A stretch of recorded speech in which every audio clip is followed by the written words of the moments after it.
We have some updates on the crisis at the southern border. An immigration deal drafted by Senator Chuck Schumer and James Lankford seems dead on arrival in the House as congressional Republicans balked at what they saw as another mass amnesty bill.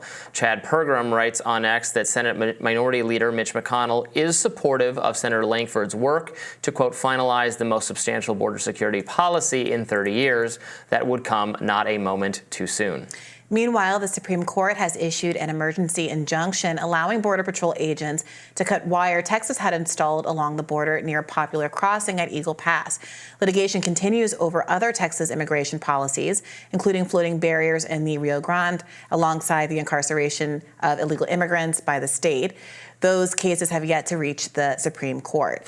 Yeah, so this decision made a lot of conservatives on social media very angry yesterday. So it's an injunction. The decision party, they haven't actually heard the case. That will take place. But in the meantime, those barriers, those security measures that the state erected can be taken down by the federal government. It was a 5-4 vote to allow the federal government to do that, with Kavanaugh and Amy Coney Barrett and Chief Justice Roberts and the liberals, Elena Kagan, Sotomayor, Ketanji Brown Jackson on one side, and then you had Alito, Gorsuch, Thomas. Oh, actually, there was one more. I'm misstating who. Maybe Kavanaugh was on that Roberts side too? and Barrett Who am I joined missing? the three liberal justices. Roberts and Barrett, so not Kavanaugh. Roberts and Barrett. So that was perceived as kind of a betrayal from the conservatives on social media. Obviously, the issue is the federal government rights. Claims they have the jurisdiction, and in the previous Supreme Courts have recognized that ultimately they have jurisdiction on international border issues. Yeah, but this is a pretty clear federal preemption issue. I'm surprised, frankly, it wasn't more lopsided holding. I mean, just take for a second, imagine for a second that Texas is a Democratic state. Imagine a world where Democratic Texas says, we're going to have open borders. Now, suddenly, would you feel different about whether or not federal policy should preempt state policy, given the kind of national implications of what a state on a border might do? So this doesn't mean that, federal policy is going to be one thing or another. And it certainly isn't an argument that no one's going to be losing the border. It's simply an argument that if you're someone who's hoping Donald Trump is going to win, or is looking at polls that's indicating that Donald Trump is going to win, that the President of the United States federal mandate, the congressional mandate, is what decides border policy, not whoever happens to be in control of a state that happens to be on the border with another country.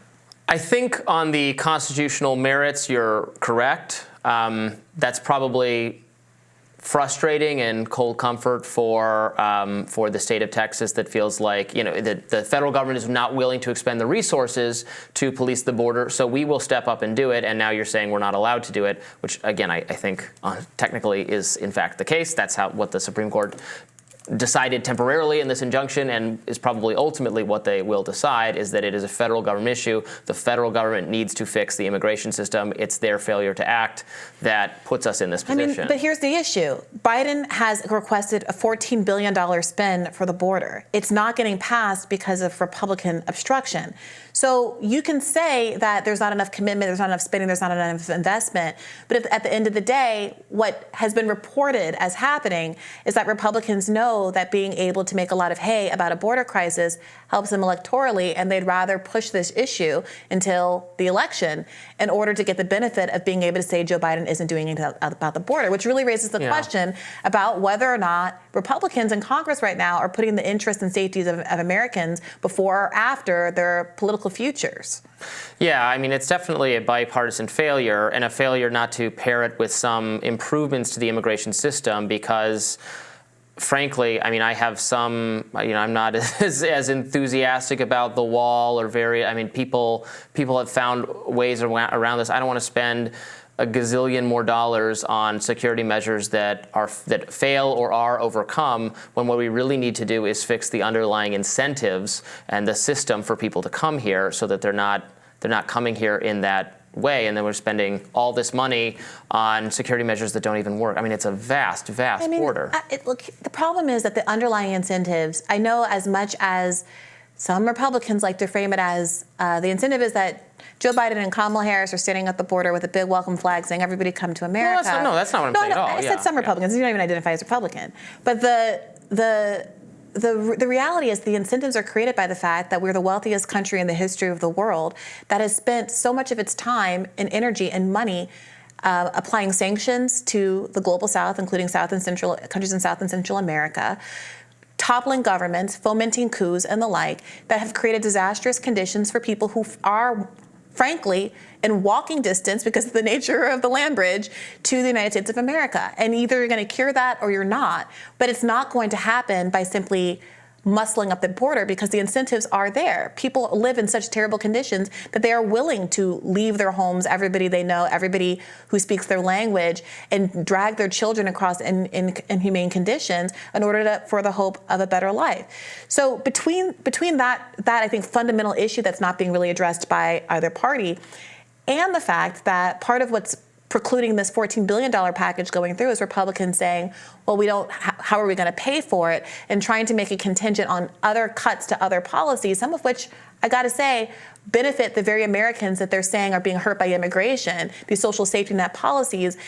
That's why we have this lack of traction here. I mean, I would like to clarify and simplify the actual system for coming into the country legally, because it is hopelessly confusing. I encourage everyone who thinks like, oh, why don't they just come here legally? Sit down, go through, take a look at the website, all the different ways in which you could possibly qualify, and then you're not qualified, and it costs a lot of money. You have to hire an attorney to do it, and it takes forever. A small number of people are admitted that way.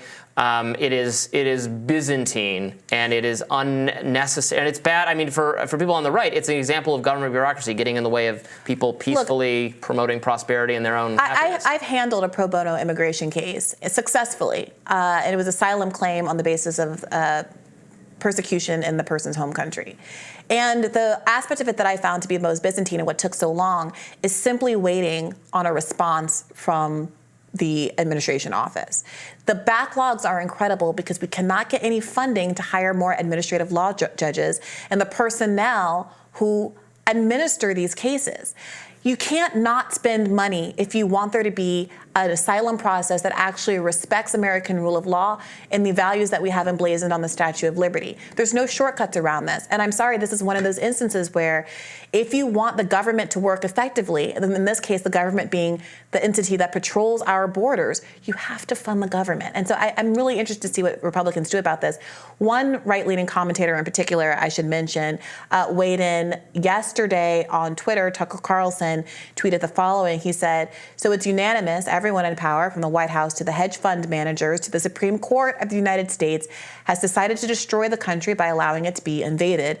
That leaves the population to defend itself. Where are the men of Texas? Why aren't they protecting their state and the nation? Calling, it seems, upon individuals to take to the border and take things in their own hands. The Supreme Court emergency injunction was specifically saying don't do that because you don't have the authority. Wow. And yeah, I don't think very fondly of calls for other people to commit potentially crimes.